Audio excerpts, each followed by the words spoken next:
Во последниве години летото стана исклучително жешко во многу делови на светот. Температурите деновиве достигнуваат опасно високо ниво. Србија, Косово и Босна и Херцеговина се соочуваат со температури кои достигнуваат до 40 степени. Денес и утре во сила е потокалова временска тревога. Горештините ги натераа босанците да се упатат кон езерата и плажите во обид да се справат со жештината. Danas su najavljene velike temperature, čak i do 37 stepeni i očekujemo zaista veliku posjetu jer naša slana Panonska jezera su spas zaista za ljude i da imaju priliku da se raslade na tim visokim temperaturama. Da, čuo sam, baš gledao sam najavu da će danas biti velike topline i tako ujedno da sam došao i da se odmorim, a i da razladim i tako.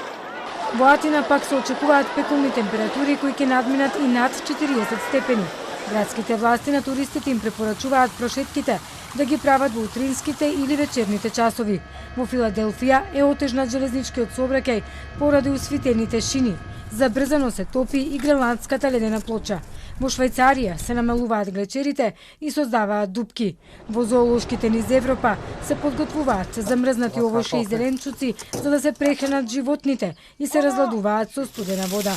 Во Франција пак од пеколни жештини до силно невреме со жртви. Едно од жртвите е 12-годишно дете кое настрадало во регионот Тарент-Гарон во југот од земјата. Детето било погодено од дрво што се уднало, додека со семејството се обидувало да се евакуира од зоната зафатена од невремето. Во друг случај, на северозападот на Франција, возач загинал кога удрил во стебло што го блокирало патот, откако било слушено од силниот ветер.